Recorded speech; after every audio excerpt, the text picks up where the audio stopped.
Hi.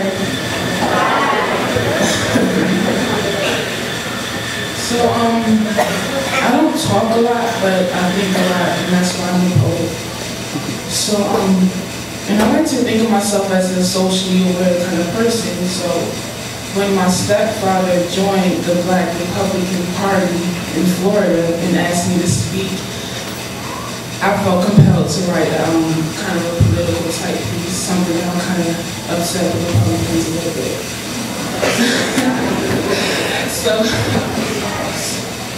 Well, I don't associate myself with any political party, so I'm not a Democrat either. Yeah. So this piece is, I'm going to do 2 poems, but this piece is called Colors.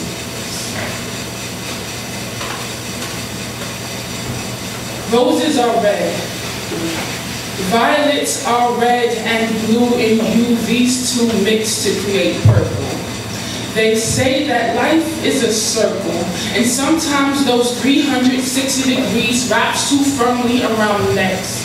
Life too tightly clings to death, completing this circle in its entirety, because this is America, the beautiful and most gluttonous of nations, consumes half the world's natural resources with less than 10% of the population. Genocide, imperialism, corporate monopolies are nothing for we on the home of the cowards, land of the not-so-free. See, we are born with a social and economic predisposition, so you better think before you say our ancestors were the only victims of slavery, because maybe that mentality has been able to survive 7 generations and counting, like our dark skin and kinky hair, and maybe I'm not as politically aware as I should be, but I know roses are still blood red, violets bruised blue, the same colors woven into the flag of America, the beautiful oppressors of the freedoms we claim to uphold. Whole countries bought and sold, and we are validated by the blind idolization of any and everyone who helped to found this nation. Well, the foundation is cracked. Like whip to back, industrialization, trade, and tax, while colonial society rewrites history's facts to make us believe that Latinos and blacks are different. Check your lineage. It's the same as mine. The same Europeans infiltrated my ancestors' bloodline, so really, when you think about it, we're all the same. All men, all the same, took my country, my history, and my name, but really, when you think about it, it's all the same. Blood rich with history coursing through our veins. One God, all love, we are all the same people. Extracting rhythm from our pulse, the same beats our souls convulse to purge ourselves of sins. Be forgiven, then mess up again. We are not as innocent as we would like to believe. There is blood gushing from the stitches and seams of the clothes in your wardrobe. And you're so proud of your name brand fashions that you don't even bother asking how much the 9-year-old Mexican girl got paid for her 72-hour shift in a Nike or Old Navy or Guess or Tommy Hilfiger sweatshop stitch after stitch, while we hold out hypocrisy and clenched fists as if cocooning caterpillars that will grow to be butterflies when we open our palms. America. We are too distracted by the pretty colors on the wings to see it for the thing it really is. A lie. Dressed up like a government, corroding with corruption and oppressive philosophies. There has got to be some other ungodly translation of the Bible these so-called Christians read and got it into their heads that world domination is the destiny of their religion. Just call third world countries Christians victims. They think they can pigment the world in their colors, stretch their red and white stripes across the globe, brutally transpose their transparent beliefs onto other people's souls, all while claiming a country they stole as their own. See, this is my destiny, to fight for equality, and it'll probably be the death of me. So on the tombstone over my grave, let it be written, never America's slave. All right.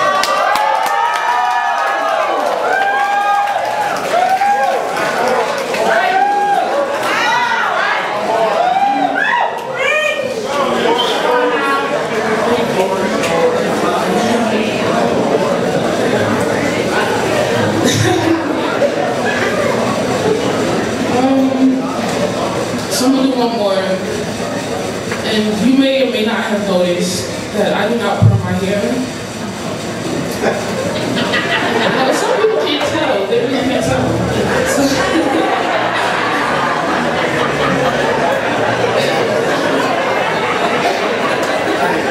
Okay.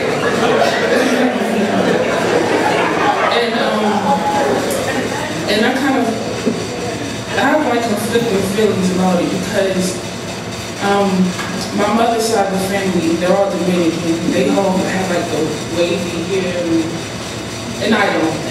So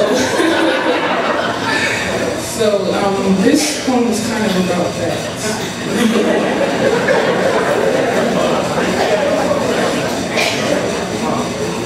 So when I was a kid, I never understood why my thick mane, wild, untamed, curly roots sprung forth afro was unacceptable.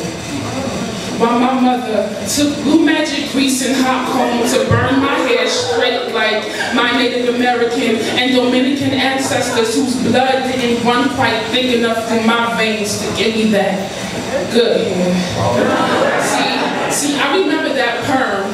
Lie, relax, and chemical burn my hair straight because these knots are a disgrace to every race circulating through my bloodstream. The ones that gave my mother and her mother that soft, wavy, manageable mane with the baby hair in front. Just for once, I want to look in the mirror and behold the beauty of myself.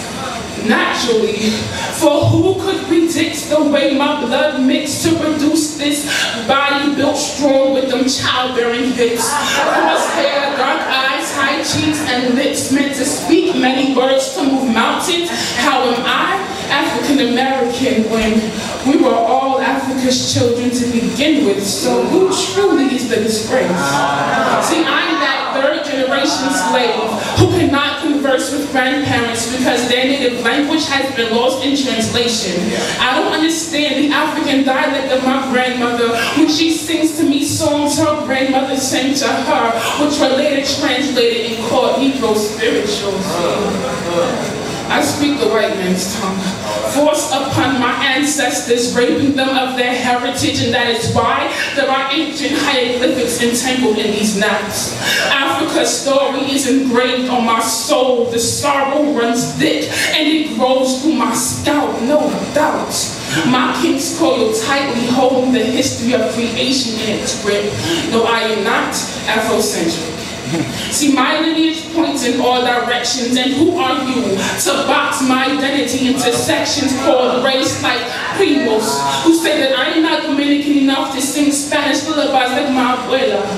The language of her childhood flowing effortlessly off her lips as if my tongue has become too heavy with the gringo's language to be fluent in your native Espanol. You obviously do not know your heritage either. For Spanish, too, is the white man's language, originally spoken in Spain, until Cristobal Colon saw fit to come to Atlantic Island and give him his tongue to stand up. I will not apologize for my heritage. Even though they tried to tell me that my skin was too dark to work in master's kitchen, but too light to be a field nigga, how you figure that? That my back doesn't bend far enough to reach Mother Earth and hold her up on my shoulders. The melanin in my skin does not define my heritage. It is the ancient African civilizations who had many discoveries and innovations textbooks never given credit for. Like the groundbreaking architecture, chess, the first ever numeric system, and plastic. Learn your history. Because slavery is but one kink in my head full of naps. My history, my mother made me straighten and relax because my hair is a disgrace to every race circulating through my bloodstream, but I will not apologize for my heritage, for I too am beautiful.